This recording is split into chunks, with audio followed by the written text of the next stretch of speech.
gaya hidup lagi. Tetap gaya hidupnya nomor satu ya, Dok ya. Iya, gaya hidup, olahraga, tidak stres, salah satu mencegah salah satu penyakit kritis yang ada. Harus sering-sering healing gitu berarti Iya. kan Bu Siska ini Boleh, manajemen boleh. keuangan Boleh, gimana Bu? Kalau sering-sering healing resep dokter loh Bu. Boleh kok, boleh. Lifestyle tuh Lifestyle. udah hidup sehat itu udah jadi Betul. lifestyle kan. Sekarang sepedaan lah, lari lah, pilates, yoga, pedal sekarang yang lagi banyak-banyaknya. Itu kan sebenarnya butuh duit kan. FWD Podcast Blak-Blakan, bebaskan langkah bicarakan perlindungan bareng FWD Insurance. Blak-blakan aja.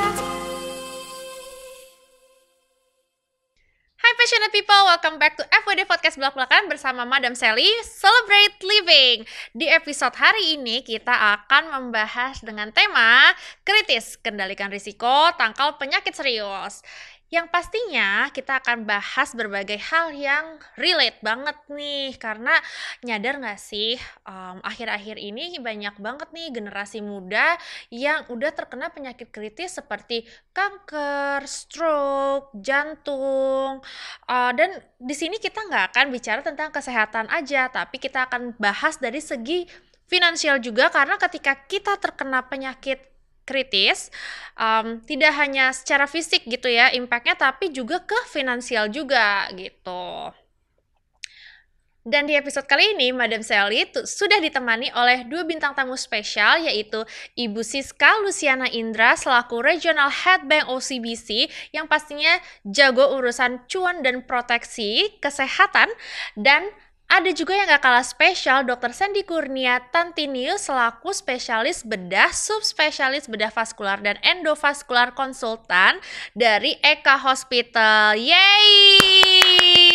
Thank you so much Pak Dokter dan Bu Siska juga sudah hadir di episode FWD Podcast Blak-Blakan hari ini. Apa kabar nih? Jangan tegang-tegang dong, kayaknya masih belum ngobrol-ngobrol masih kerasa aura tegangnya ya. Tenang aja Madam Sally akan kita ngobrol-ngobrol aja secara blak-blakan ya, karena kita di podcast FWD Blak-Blakan tentunya. Jadi nanti blak-blakan banget. Ya, nanti blak-blakan aja kita ngobrol-ngobrolnya.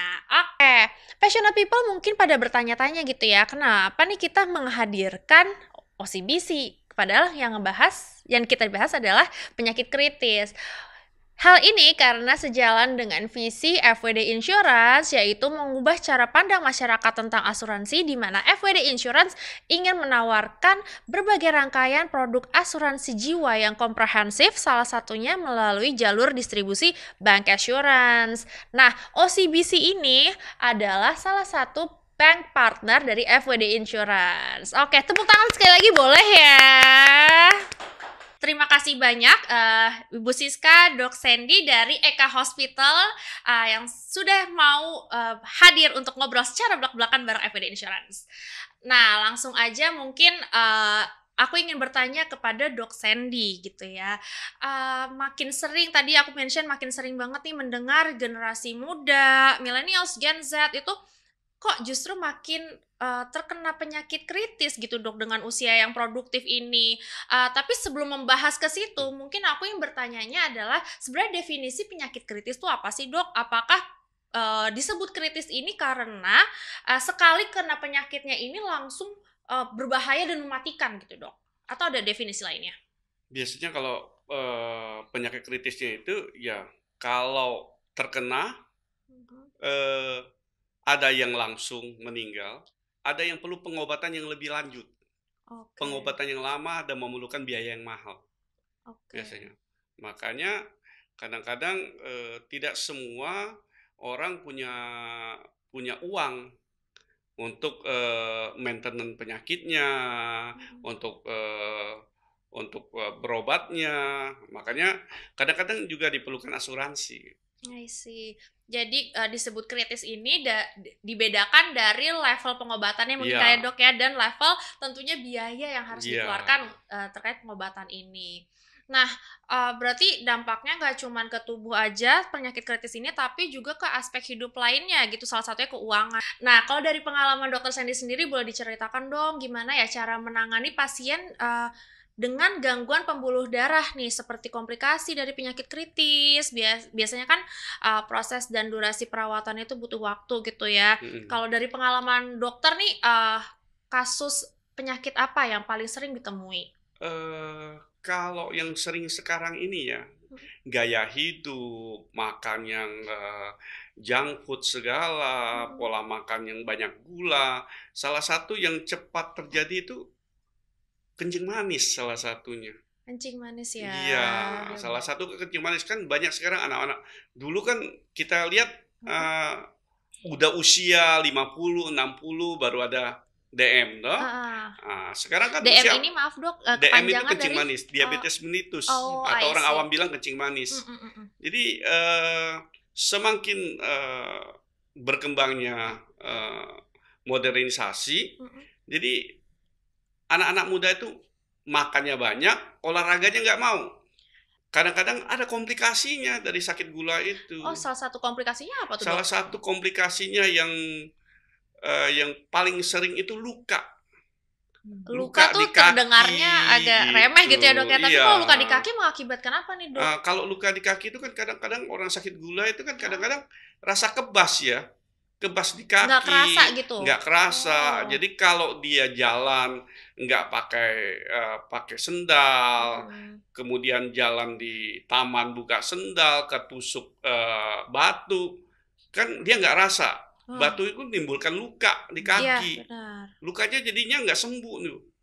Jadi kalau berobat kok luka diobatin lukanya nggak sembuh karena pengaruhnya dari diabetes mellitusnya salah satunya. Tapi kalau luka obatnya nggak sembuh, tambah infeksi kakinya, maka lebih banyak lagi biaya harus dikeluarkan untuk maintenance-nya. Apalagi masalahnya kalau sampai diabetes mellitusnya itu menyebabkan gangguan pada pembuluh darahnya. Ada sumbatan pembuluh darahnya. Gitu. Oke, tadi Dok Sandy sudah mention tentang DM atau penyakit kencing manis gitu ya. Tapi ada lagi nggak sih dok penyakit-penyakit kritis lainnya yang pernah Dok Sandy tangani? Ya, selain DM ya ada lagi penyakit kritis yang sering berhubungan dengan DM itu salah satunya cuci darah. Oke, cuci darah. Iya, pasien-pasien gagal ginjal salah satu. Penyebabnya yang utama itu biasanya salah satu yang utamanya kencing manis.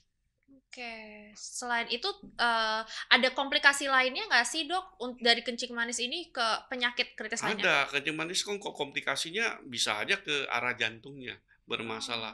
Ada bisa salah satu penyumbatan pembuluh darah di jantung. Oke, nah kalau tadi disebutkan beberapa contoh penyakitnya gitu ya dok ya, semuanya terdengar sangat menakutkan gitu. Itu perawatannya tuh kira-kira butuh berapa lama dok on average dari masing-masing penyakit yang disebutkan? Lama. Kalau DM itu perlu waktu untuk penyembuhan lukanya aja bisa sampai 4-5 bulan. Kadang-kadang bisa lebih. Apalagi dia sampai amputasi, harus rehab mediknya, pakai protesenya. Jadi waktu untuk kerja tuh hampir dia dibilang ya tersita waktunya untuk kerja. Mungkin dok, Gimana Bu Siska? Yang saya tahu ya, DM itu, diabetes mellitus itu bisa dibilang sebagai ibunya penyakit gitu. Iya, Dan salah dia satu. tidak akan bisa sembuh. Enggak. Pulih kan? Enggak. Oh, jadi setelah perawatan tuh nggak sembuh total gitu, nggak Jadi ada seumur hidup akan terbawa akan penyakit. DM, Oh iya. gitu.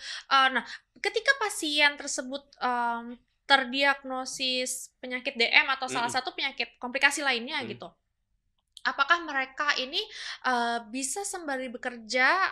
Kalau secara productivity berarti kan itu akan pastinya Bukan terkena terganggu, ya. pasti terganggu. Apakah akan sampai berhenti bekerja gitu? Bisa berhenti bekerja Ketika sudah bermasalah sama lukanya, bermasalah sama pembuluh darahnya.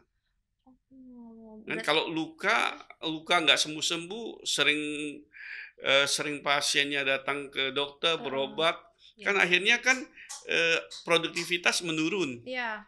Kalau produktivitas menurun, otomatis kan perusahaan kadang-kadang tidak mensupport untuk karyawan yang produktivitasnya menurun salah satunya.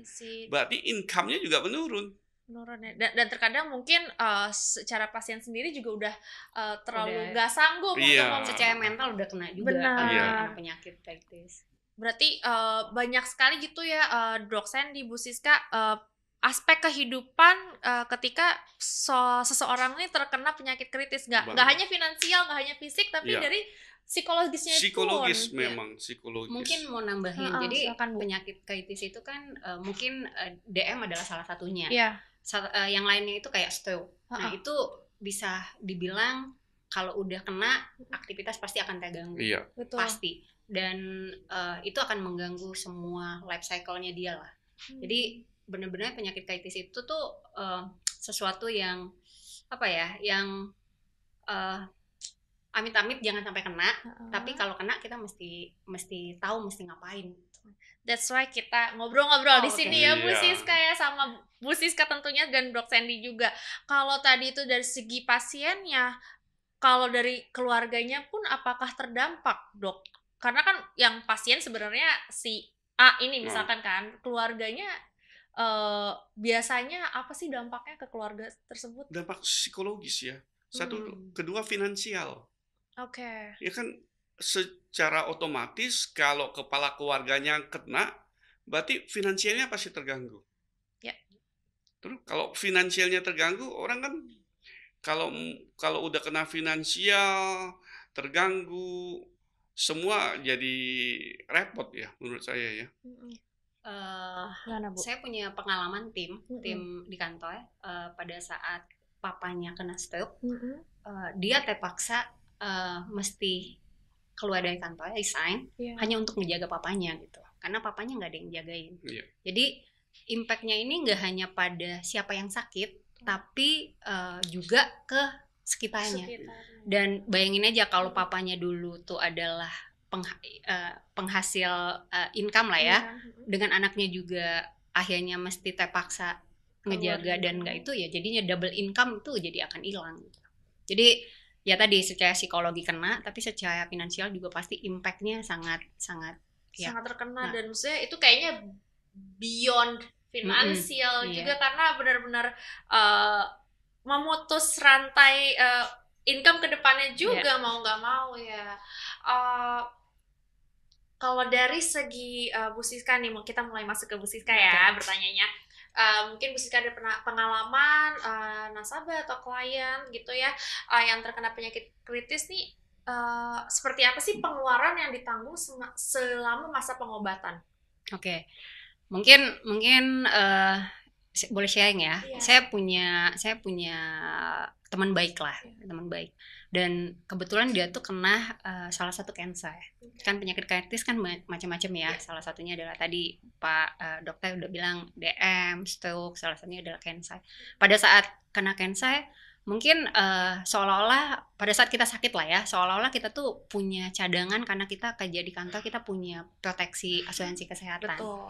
Nah, once tadi udah sakit kena penyakit kritis, asuransi kesehatan itu pasti tidak akan cukup mengcover biaya-biaya lanjutannya. Karena seperti dokter tadi bilang, pada saat once kita sakit kritis, itu pengobatannya panjang Ya, banget ya dok, panjang. bisa tahunan bahkan bisa puluhan tahun gitu.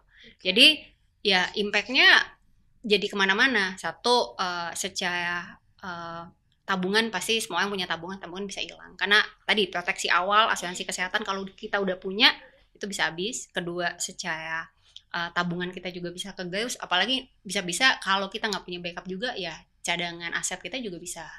Ya Hilang kan kalau udah juga sakit ya. kan semua orang akan bilang apapun lah yang penting sembuh gitu. Nah, jadi yang penting itu. sembuhnya itu. Jadi semuanya pasti akan, kalau udah ngomongin kesehatan semua pasti akan lakukan gitu. dikorbankan Iya, gitu ya, betul. bisa dibilang. Jadi efeknya agak domino ya, Iya. tabungan kena, mungkin dana darurat, Kena. kemudian asuransi kantor kesehatan kena, udah habis sudah pasti. habis pasti, dan biaya-biaya lainnya gitu ya.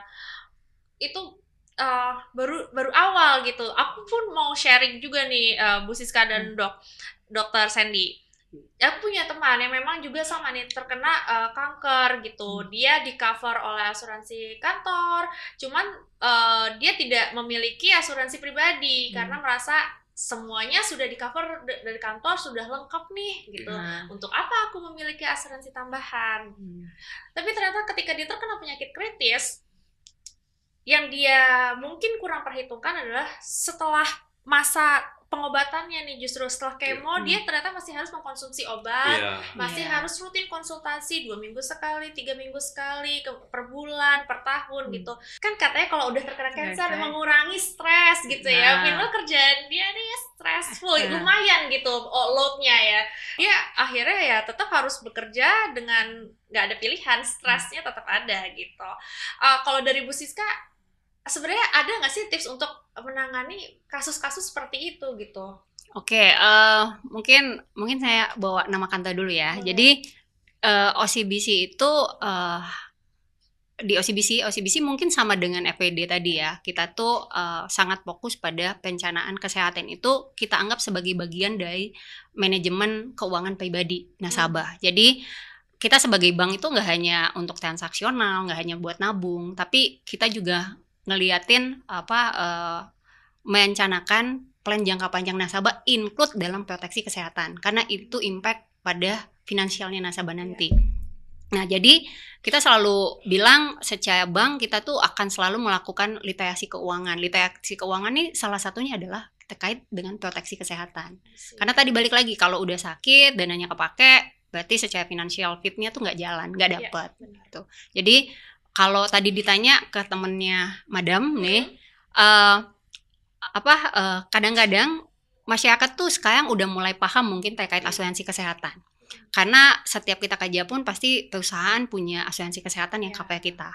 Nah, tapi yang kurang masyarakat paham itu adalah terkait proteksi asuransi penyakit kritis. Karena kadang-kadang ngerasa, oh saya udah cukup, oh saya tuh di kantor dibayarnya full kok, full plafon. Padahal kita tahu once kena penyakit kritis itu impact-nya jangka panjang. Tadi kalau berdasarkan kasus tadi, kira-kira kalau dari OCBC melihatnya tuh seperti apa, Bu? Apakah memang asuransi kantor aja tuh nggak cukup, harus ada additional produk asuransi, dan kira-kira ada produk asuransi yang paling tepatkah untuk digunakan?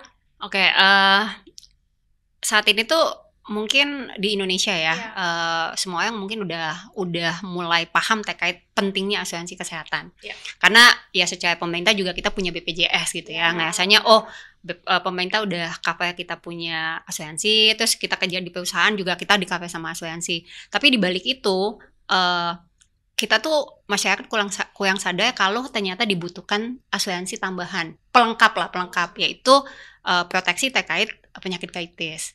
Nah, mungkin saya kasih gambaran dikit. Kalau asuransi kesehatan itu yang di-cover adalah penyakit yang ada, yang saat ini kita sakit itu yang di-cover. Sedangkan kalau penyakit kritis itu pada saat seseorang kena penyakit kritis, dia punya proteksi asuransi penyakit kritis, dia akan dikasih sejumlah uang, jadi lump sum dikasih gitu. Nah, itu bisa dipakai nggak hanya untuk biaya pengobatan, tapi untuk biaya lain yang melekat dalam proses pengobatannya. Contoh misalnya, contoh tadi dokter cerita, kalau pengobatan DM gitu, mesti ke rumah sakit mungkin seminggu berapa kali gitu. Itu kan sebenarnya ada ongkos yang dipakai. Nah, itu bisa dipakai buat itu. Terus yang kedua misalnya, selama masa dia penyembuhan dia tidak bekerja. Nah, itu bisa menjadi sebagai pengganti income-nya. Jadi penyakit kritis itu, asuransi penyakit kritis itu adalah pelengkap dari asuransi kesehatan yang kita udah ada gitu. Jadi bukan artinya asuransi penyakit kritis hanya mengcover penyakit kritis tuh enggak gitu ya. Dia sebenarnya mungkin paling simpel adalah mengganti potensi kehilangan income atau kehilangan finansial yang kita bisa ada gitu. Yang kadang memang miss untuk dipikirkan ya. Oke, kalau tadi itu case 1 gitu ya Bu Siska, aku ingin bertanya lebih lanjut. Ada nggak sih kesalahan paling umum lainnya yang dilakukan masyarakat tentang bagaimana mereka memandang pentingnya perlindungan finansial terhadap penyakit kritis? Saat ini kadang-kadang kita akan beli asuransi pada saat kita udah kena sakit gitu. Pada saat udah terindikasi sakit, baru kita mencari asuransi itu. Padahal asuransi itu tuh kayak payung. Jadi atau kayak sabuk pengaman. Jadi kita pakai pas sabuk pengamannya sebelum kejadian. Jadi kadang-kadang di masyarakat itu masih ngerasa saya nggak butuh gitu. Jadi butuhnya pada saat udah ada kayak dokter ya, Sakit. ada diabetes gitu. Ada indikasi-indikasi akan kena penyakit, baru kita mencari asuransi. Nah, pada saat itu sebenarnya udah terlambat. Karena pasti secara resiko asuransi akan ngelihatnya resikonya tinggi, jadi pasti preminya mungkin akan lebih tinggi, atau bisa jadi kita ditolak karena kita punya historical penyakit yang melekat sama kita gitu. Jadi kesalahan-kesalahan makanya tugasnya kita nggak hanya bank ataupun nggak hanya OCBC ataupun FPD, kita harus bikin masyarakat tuh melek terkait literasi keuangan, include proteksi kesehatannya juga. Sih. Ya kalau di-mention di episode yang lalu, kalau passionate people nonton, bintang tamu kita juga mention bahwa beli asuransi itu bukan sekarang atau hari ini, tapi harusnya kemarin. Iya, gitu. betul. Boleh dong Bu Siska diceritakan dari OCBC sendiri, apa sih peran bank dalam membantu nasabah merencanakan proteksi kesehatannya ini?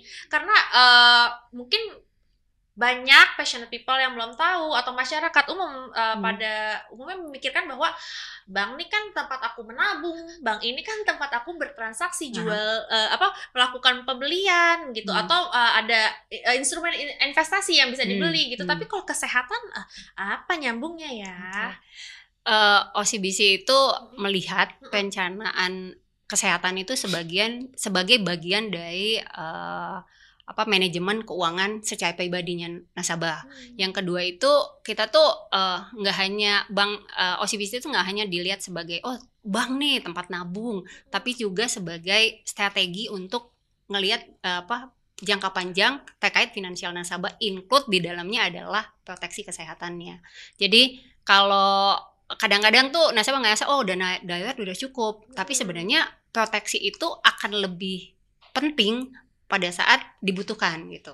Jadi saya selalu bilang itu kayak payung gitu. Payung kan kita siapin sebelum hujan sebenarnya. Peribahasanya sedia payung sebelum hujan, bukan terus yang hujan payungannya ya. Gitu ya. Jadi yang kedua mungkin kayak sabuk pengaman. Jadi sebelum kita masuk perjalanan, kita mesti sabuk pengaman udah dipasang dulu. Once terjadi sesuatu kita ada proteksinya gitu. Jadi kenapa juga OCBC ngelihat penting sekali kita bikin literasi keuangan ke nasabah, karena itu supaya nasabah melek aja kalau ternyata ada resiko-resiko yang melekat kalau kita tidak meng-create strategi terkait finansial untuk proteksi kesehatannya. Oke. Jadi memang proteksi kesehatan ini tuh part of perencanaan keuangan. Betul. Yang melebihi dari sekedar menabung, berinvestasi, dan menyiapkan dana darurat ya, Bu. Oke. Kalau dari sisi medis sendiri, aku mau mulai nanya lagi ke Dok Sandy ya. Sebagai dokter bedah vaskular nih Dok, dokter pasti sering menangani pasien yang awalnya merasa sehat, bugar gitu ya. Tapi pas dicek tiba-tiba ada masalah nih di pembuluh darahnya. Dan kayaknya kalau ini asumsi Madam Sally ya Dok ya, kalau terkait pembuluh darah nih kurang bisa terlihat sakitnya gitu kayaknya ya, tidak terasa, tiba-tiba pas dicek ada gitu. Nah, kalau menurut dokter seberapa penting sih kita untuk aware dan waspada terhadap risiko-risiko ini? Ya, kalau masalah pembuluh darah kan kadang-kadang setelah timbul baru orang aware. Ya. Jadi kalau misal kayak kita balik lagi, kita bilang kencing manis, orang kan nggak berpikir, orang awam berpikir, kalau gula itu cuma luka aja, luka diobatin pasti sembuh. Nah, tapi kalau diobatin nggak sembuh-sembuh, berarti ada masalah, udah pembuluh darahnya. Itu. Oke. Kalau ciri-ciri lain ada nggak sih Dok sakit di penyumbatan pembuluh darah? Ada. Jadi kalau sakit di pembuluh darah itu kadang kalau jalan nyeri kakinya, terus diistirahatin nggak hilang juga. Nah, terus kadang-kadang kalau yang lebih ekstrim, kadang-kadang kok kaki kok jadi mulai dingin-dingin di ujung-ujung jari. mulai Oke. biru-biru di ujung jari. Lebam tuh juga termasuk ciri-ciri. Iya, salah pembuluh satu darah. ya. Tapi kan Oh. lebam kan kita harus lihat dulu permasalahannya, masalahnya di apa? Di pembuluh darahnya atau di tempat lainnya. Deteksi dini yang bisa dilakukan untuk mencegah hal tersebut apa, Dok? Deteksi dini, kalau misalnya yang paling sering itu kalau masalah pembuluh darah tuh kita USG pembuluh darahnya. USG. Iya, Bisa USG. terlihat dari USG ya, Dok? Iya, USG dilihat gelombangnya itu gimana gelombangnya. Kalau gelombang yang sehat kan dia gelombangnya kayak trifasik, kayak segitiga, ada naik, ada turun, ada naik, ada turun. Jadi kalau udah didiagnosa ada gangguan, berarti ada masalah di situ. Maka itu kalau ada masalah berobat ke dokternya, maupun dokter penyakit dalamnya atau dokter bedah vaskuler endovaskulernya. Kalau contoh lain, Dok, penyakitnya, kalau tadi kan di-mention juga dari DM muncul komplikasi gitu. Gimana sih cara penanggulangan atau untuk memanage biar kita nggak sampai ke penyakit tersebut? Mau manage-nya ya akhirnya jadi pola hidup ya, gaya hidup jadinya. Jadi makannya dijaga, olahraga teratur, refreshing, karena salah satu faktor yang bisa menyebabkan salah satunya gaya hidup, stresor dari kitanya sendiri gitu. Stres juga. Kalau stres kayaknya. Stres salah satunya. Jadi mesti ada manajemen stres Iya, ya, Dok, ya? manajemen stres. Harus sering-sering healing gitu berarti Iya. kan Bu Siska ini Boleh, manajemen boleh. keuangan Manajemen. gimana? Kalau sering-sering healing resep dokter loh, Bu. Boleh kok, boleh. Boleh ya. Boleh. Yang Kalau penting dari segi perencanaan keuangan ada ya. ada. Healing itu Ada bagian itunya tuh. refreshingnya Iya. ada. Refreshingnya. Oke. Gaya hidup pun olahraga. Karena olahraga sekarang butuh biaya banyak loh, Bu. Nah, jadi kita selalu bilang tuh, sekarang itu kan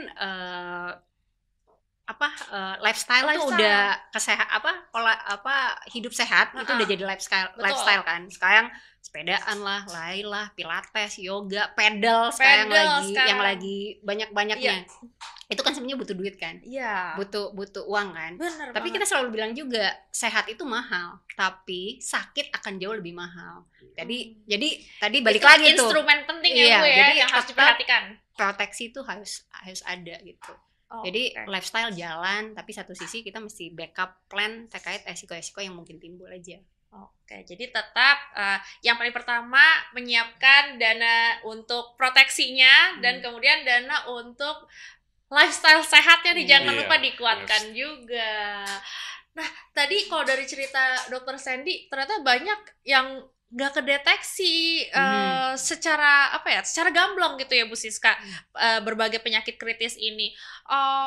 Menurut Bu Siska dari segi finansialnya, kenapa sih penting banget kita untuk tetap punya rencana perlindungan walaupun merasanya sehat dan nggak pernah punya riwayat penyakit serius? Mungkin saya balik lagi yang statement Dr. Sandy di depan sih. Kalau sekarang itu tuh sakit itu mungkin kalau kita tadi ngomongin DM usia 20-30 udah banyak ya Dok yang kena ya sekarang. Mungkin kalau dulu usia 50-an. Jadi yang paling penting itu adalah kita satu punya siapin dana darurat itu penting karena ya kalau sesuatu terjadi kita udah siap. Yang kedua kita punya strategi juga jangka panjang. Jadi perannya OCBC itu adalah ikut membantu merancang perlindungan kesehatan secara keseluruhan. Jadi kalau dibilang saat ini masih muda nih, kayaknya sehat-sehat aja, nggak butuh. Karena tadi balik lagi, sakit nggak kenal usia, nggak tahu usia. Kedua, pada saat kita masuk saat ini dengan kondisi sehat, kayak yang saya sampaikan di awal, berarti secara asuransinya, secara preminya akan jauh lebih murah dan lebih mudah untuk di-approve sama asuransi. Yang ketiga, saat masih muda, kan kita beban finansialnya belum banyak. Jadi untuk menyisihkan pos-pos terkait perencanaan keuangan yang termasuk adalah proteksi kesehatan itu jadi lebih gampang. Karena kalau udah makin tua, anak-anak udah mulai ada, terus belum lagi ada KPR ya Dok, belum lagi ada cicilan ini, cicilan itu. Jadi Costnya banyak makin ininya ya, instrumen yang harus iya, dibayarkan ya dok. betul. Bu, oke. Mumpung ada Bu Siska nih, tadi Bu Siska mention rencana keuangan. Boleh dong Bu di-share kira-kira sebagai seorang individu gitu ya Bu ya, sebaiknya itu mempunyai rencana keuangannya seperti apa sih, jangka panjang, tadi Bu Siska harus melihat jangka panjang gitu. Apakah per 5 tahun, 10 tahun, dan itu kira-kira apa aja nih yang harus disiapkan? Jadi kalau kita ngomongin perencanaan keuangan tuh ada jangka pendek, menengah, dan panjang. Mungkin kalau kita ngomongin balik ke materi kita hari ini ya, kita ngomongnya pasti jangka panjang. Jadi jangka panjang itu kita ngelihatnya itu adalah kita mempersiapkan di periode yang lebih panjang lah, di atas 10 tahun misalnya. Nah itu kan di dalam perencanaan keuangan tuh kan macam-macam tuh.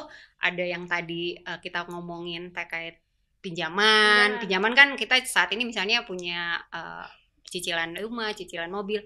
Kita itu ada perencanaannya, include tadi tuh misalnya kita proteksi terkait yang tadi, yang proteksi kesehatan yang bisa menimbulkan gangguan pada finansialnya kita. Tadi misalnya kalau udah kena sakit, kita nggak punya proteksinya, finansial kita yang kita udah cicil tadi, misalnya kita punya cicilan, kita punya tabungan, kita punya aset gitu, pendidikan anak, dana pendidikan anak, itu bisa tergerus karena kita tidak punya proteksi kesehatan jangka panjangnya. Jadi kadang-kadang masyarakat suka ngelihatnya tuh, oh saya saat ini nggak butuh, tapi atau saya udah punya asuransi kesehatan, tapi pada akhirnya pada saat kejadian misal ada risiko yang melekat, itu semua proteksi yang kita siapin itu tidak bisa mengcover dari risiko itu. Tetap direncanakan sebaik apapun, tetap kadang suka ada miss-nya berarti ya. Karena kadang-kadang kita tidak melihat ada non medisnya, biaya non medis yang melekat pada satu sakit kritis itu. Mungkin kalau yang medis gampang kan, ada konsultasi dokter, obat ini. Kadang-kadang kalau udah ngomongin penyakit kritis bisa jadi ini kan dok, bisa juga kadang-kadang pengobatan alternatif gitu, yang tidak di-cover sama BPJS, include BPJS ataupun asuransi lainnya ya. I see. Kalau tadi udah ngomongin proteksi karena takut sakit gitu ya, dan ada juga untuk risiko-risiko yang tidak terduga. Nah, kalau mengendalikan risiko nih, tema hari ini kan kita bukan hanya ada risiko, tapi mengendalikannya juga. Menurut Dok Sandy dan Bu Siska, langkah apa sih yang paling penting secara fisik maupun finansial kalau suatu saat penyakit serius ini datang? Mungkin Dok Sandy dulu. Kalau dari saya sih lebih cenderung ke pola hidup ya, gaya hidup yang sehat, pola makan yang sehat, olahraga. Nah, itu salah satunya. Oke. Kalau medical check up gitu perlu nggak sih dok dilakukan? Perlu medical check up untuk deteksi lebih dini ya. Oke. Jadi kita pencegahan dini. Jadi seberapa sering kita harus? Kalau ya setahun sekali boleh. Setahun sekali itu cukup. Cukup. Kalau untuk kita yang belum ada resiko-resiko yang lain. Tapi kalau udah ada ya minimal 6 bulan. 6 bulan sekali. Minimal ya. Minimal 6 bulan. Apalagi kalau udah pernah pasang ring jantung ya. Lebih sering lagi kan dia harus kontrol ke dokter jantungnya kan. Sampai di mana penyumbatannya masih bagus gak, yang dipasang pasang kalau orang awam bilang pasang ringnya masih bagus nggak gitu. Ada nggak masalah yang lain di tempat yang lain, bisa muncul komplikasi lainnya dari dan itu lebih baik dicegah sejak dini dengan medical check up tadi itu ya dok ya. Kalau dari Bu Siska sendiri gimana Bu pandangannya?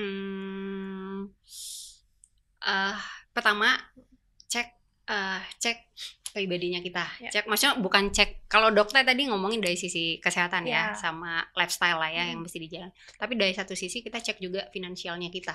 Jadi kita mesti aware juga secara finansial kita itu kita di zona yang mana nih. Kita mesti kalau di OCBC kita sebutnya mesti financial check. Financial check. Jadi kita mesti ngecek secara finansial itu seperti apa aja risiko yang akan melekat yang mengganggu finansialnya kita. Kan kita punya tujuan finansial tuh. Nah, kita mesti ngecek itu dulu. Cek detailnya, tujuannya kita apa, goalsnya kita apa secara finansial, dan resiko apa aja. Nah, kita mesti bikin payungnya juga supaya kalau proteksi ini datang kita udah siapin. Jadi goalsnya kita ke depan, finansial yang kita mau itu jadi kenyataan gitu, jadi kejadian gitu. Nggak hanya sekedar saat ini punya cita-cita maunya A, tapi karena ada resiko ini jadi nggak jalan. Kalau Bu Siska nyebutnya financial check, mungkin kalau aku nyebutnya reality check kali ya. Oh gitu ya. Boleh juga ya? Boleh. Reality, kembali ke reality. Lihat ini apa nih harus dihadapi. Oke. Banyak orang ngerasa masih muda, masih sehat, olahraga terus, rajin 3 kali seminggu gitu. Nggak mungkin lah kena penyakit kritis gitu tadi kan. Stres dijaga kok, kita healing terus gitu kan. Tapi kenyataannya kasus di usia produktif ini malah makin banyak gitu. Menurut dokter dan Bu Siska, kenapa sih justru penting banget untuk mulai aware dan ambil langkah proteksi sejak sedini mungkin? Iya, karena walaupun dia olahraga kan tidak menutup pola makan sehatnya. Awalnya dari pola makan sehatnya. Pola makan sehat ya. Iya. Iya, kadang emang suka lupa sih Dok. Aku ngerasa Iya kan? aku pribadi ya udah olahraga 3 kali sehari nge-gym udah 3 kita. kali. Abis nge-gym tapi lapar banget makannya Indomie. Habis makan Indomie, tambah lagi makan kopi. Iya, kopi kopi karamel susu. manis, toh. Pas abis itu Benar. tambah lagi teman lagi ngajak ngopi lagi, karena udah ngopi minum jus alvokat. Pas Tapi lagi kan gulanya. itu jus dong. Gulanya Oh, enggak gulanya. jus. Ada gula. Anak zaman sekarang pokoknya gula Iya. ya. Gula. Oke, kalau dari Bu Siska sendiri gimana? Oke, proteksi saat muda itu saat muda itu jadi lebih terjangkau karena ya tadi kondisinya masih fit, masih belum ada historical penyakit yang melekat sama kitanya. Jadi pada saat kita melakukan proteksi gitu itu lebih gampang, lebih mudah. Kedua juga kita tuh kalau dari sisi saya tuh saya sebagai bank harus memberikan literasi keuangan terkait finansial, tapi di sisi lain masyarakat juga harus aware gitu, harus tahu. Tanpa literasi udah dikasih, tapi kan kalau orangnya nggak mau belajar, nggak mau tahu gitu, akhirnya juga nggak kedapet dapet juga. ya. Jadi harus dua sisi harus saling proaktif lah, supaya tadi kita jadi tahu sebenarnya anak-anak muda, apalagi anak-anak muda, generasi muda gitu, Gen Z gitu, nggak hanya maunya cari cuan, nggak hanya cuman mau healing, tapi juga siap menghadapin kalau ada proteksi yang menghadapi sesuatu yang tidak terduga gitu, ada proteksinya gitu. Reality check ya Bu ya. Iya. Itu boleh dipakai nanti ya. Bisa dipakai Bu ya. nanti kalau menjelaskan boleh. ke nasabah. Oke. Nah, tadi Bu Siska nih sempat mention nih kalau semakin muda gitu karena belum ada penyakit bawaan itu lebih murah secara premi dan lebih mudah juga approvalnya. Tapi apa yang terjadi kalau seseorang ini walaupun sehat walafiat tapi salah satu anggota keluarganya memiliki riwayat penyakit kritis? Itu mempengaruhikah untuk kita akses kita terhadap proteksi kesehatan? Ini saya jawab berdasarkan pengalaman nasabah ya. Jadi walaupun dia punya di lingkaran keluarga ada yang punya riwayat kesehatan, selama ini sih yang dicek itu individunya. Jadi siapa yang mengajukan, tanggung yang mengajukan itu yang akan diassess, include sekelilingnya. Jadi bisa jadi itu menambah informasi buat asuransi juga. Oh, ini ada risiko apa yang melekat pada si pengaju asuransinya. Tapi kalau buat saya selama individunya sehat harusnya sih aman ya, sih untuk akses tersebut ya. Oke. Dan itu pasti tim FWD atau tim itu udah lebih jago lah untuk mengassessnya ya. masih seputar proteksi. FWD ini punya salah satu produk namanya FWD Multiple Protection yang katanya cocok banget buat generasi aktif dan produktif nih, kayak kebanyakan passionate people. Bu Siska, boleh dong dijelasin apa sih produk ini sebenarnya? Sebenarnya ini salah satu yang OCBC, solusi dari FWD yang juga OCBC ngerasa ini penting. Jadi dari produk ini adalah kita tuh ngelihatnya ada 4 keunggulan. Jadi once terjadi sesuatu sama teh tanggung, 100% akan keluar dana tunainya. Yang kedua, untuk penyakit kritis yang meja. Tapi gimana kalau dia nggak meja nih, masih minoy, masih awal-awal gitu.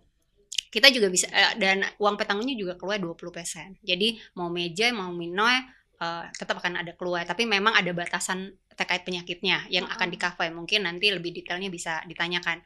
Terus yang ketiga, once sudah kena penyakit meja, terus kena lagi, itu bisa pengkapaian 3 kali dari uang petanggungannya.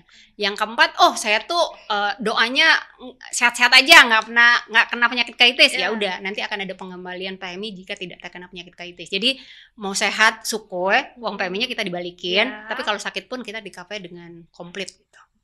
Oke. Berarti passionate people nih bisa di-consider gitu ya untuk memilih FWD Multiple Protection sebagai salah satu instrumen perlindungan kesehatannya. Mungkin nanti kalau misalkan mau bertanya lebih lanjut bisa hubungi FWD Insurance atau nanti tentunya OCBC juga bisa membantu menjawab. Ke Bu Siska juga langsung bisa nanti ditemui di OCBC. Nah, dokter, sekarang juga kita banyak nih yang masih aktif bekerja, sibuk dengan berbagai aktivitas, merasa sehat-sehat gitu. Tapi dari sisi medis, langkah-langkah pencegahan apa yang paling efektif dan realistis tentunya yang bisa dilakukan sehari-hari supaya bisa tetap sehat dan meminimalkan risiko terkena penyakit kritis di masa depan? Kalau dari segi medisnya, kita balik lagi. Gaya hidup lagi. Tetap gaya hidup itu nomor 1 ya, Dok ya? Iya, gaya hidup, olahraga, tidak stres, salah satu mencegah salah satu penyakit kritis yang ada. Mungkin kalau di kita ngebilangnya tuh kalau kerja biasanya stres ya, Dok ya. Iya. Tapi apa nggak kerja? Oh enggak ya. Jangan juga, finansialnya nanti nggak ini. Tambah nggak kerja, tambah lagi stresnya. Mungkin ada duitnya. Mungkin lebih tepatnya kita memanage stres ya, Dok ya. Jadi semua yang bisa memanage stresnya. Jadi karena kalau udah ngomongin kerja pasti saat ini sih semuanya punya ada stres levelnya masing-masing lah ya. Betul. Dan itu mesti di-manage. Oke, sebelum ditutup nih, banyak banget tadi kita udah ngobrol-ngobrol tentang penyakit kritis itu apa, contoh-contohnya, penanggulangannya, sampai akhirnya ke proteksi kesehatan itu seperti apa. Penjelasan dari Bu Siska nih tadi udah luar biasa banget, dan pastiin passionate people untuk diterapkan, udah dijelaskan, jangan diterima doang ilmunya, implementasinya kita tunggu nih. Atau boleh datang ke OCBC lah untuk ini ya. Itu bener banget. Nah, aku pengen tahu juga nih salah satu pandangan dari masing-masing narasumber. Kalau dari sisi medis dan finansial, apa satu hal paling penting yang sebaiknya mulai kita lakukan dari sekarang supaya bisa lebih siap menghadapi risiko penyakit kritis, baik dari segi kesehatan maupun keuangannya? Silakan Bu Siska atau Dok Sandy dulu yang mau mulai. Nah, biasanya dari asuransi dulu. Biasanya. Asuransi dulu ya, gimana Bu Siska? Kalau buat saya satu, mungkin dokter udah sering bilang tadi adalah gaya hidup. Jadi kita mesti ngecek gaya hidup kita saat ini tuh sudah sejauh mana. Ya maksudnya kita mesti perbaikin kalau memang udah nggak sesuai. Jadi karena kesehatan itu nomor 1. Yang kedua, cek juga secara finansialnya kita. Secara finansialnya kita itu, kita ada di zona mana. Kita udah punya, pasti setiap orang udah punya goals-nya masing-masing. Udah punya impiannya masing-masing, mau jangka pendek, jangka menengah, ataupun jangka panjang nanti. Tapi tolong jagain pengaman untuk melindungin supaya tujuan-tujuan finansial yang kita udah setting, mau jangka pendek, panjang, dan menengah tadi, itu bisa terrealisasi. Jadi benar-benar harus dilakukan adalah cek secara kesehatannya kita. Tadi dokter juga bilang mesti medical check up lah setiap setahun sekali. Yang kedua juga cek secara finansialnya kita gitu. Supaya tadi kita nggak hanya sehat tapi financial juga fit. Jangan sampai kita sakit finansialnya juga terganggu. Dua sisi harus saling melengkapi dan dua-duanya harus dicek. Oke, punten mau bertanya secara tambahan nih ke Bu Siska. Kalau tadi medical check up kan minimal setahun sekali ya dok ya. Kalau financial check up tuh minimal apakah setahun sekali juga, sebulan sekali atau gimana nih Bu Siska? Sebenarnya kalau financial check up itu balik lagi tergantung masing-masing. Tapi yang pasti kalau 1 tahun sekali itu udah pasti harus dilakukan. Mungkin persis kayak medical check up ya. Tapi karena setiap cycle kita itu berbeda-beda dan pasti goalsnya juga berbeda-beda. Jadi mungkin sekarang madam lagi mau punya aset apa, pasti kan goalsnya akan dikait 5 tahun lagi saya mau punya apartemen di mana gitu, atau saya mau di Bali beli apa gitu. Nah itu kita mesti mengupdate secara finansial tuh apa aja gitu. Karena kita selalu bilang jangan sampai tagline-nya OCBC adalah financial fit. Jadi kita mengharapkan sebanyak-banyaknya masyarakat itu bisa financial fit. Jadi secara goals finansialnya dapat, tapi satu sisi secara hal-hal yang mengganggu supaya dia financial fitnya jalan ini kita udah dijaga juga. Oke, thank you Bu Siska. Kalau dari Dok Sandy? Kalau dari saya sih banyak penyakit kritis itu kan muncul tanpa gejala ya. Betul. Gejala yang kita ketahui, satu.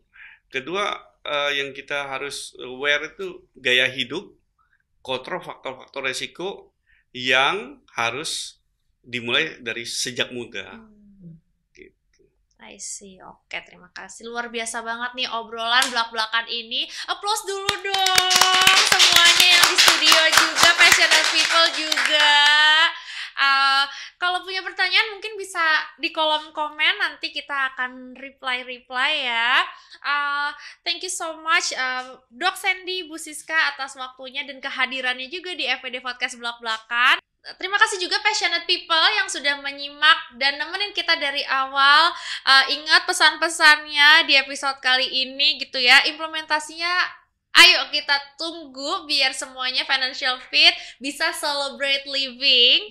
Ada pesan sponsor juga nih, PT Bank OCBC NISP Tbk berizin dan diawasi oleh Otoritas Jasa Keuangan dan Bank Indonesia serta merupakan peserta penjaminan LPS. Dan PT FWD Insurance Indonesia FWD Insurance berizin dan diawasi oleh Otoritas Jasa Keuangan OJK. Saya Madam Sally, pamit undur diri. Terima kasih, sampai ketemu di episode podcast selanjutnya. Passionate people, let's celebrate living. FWD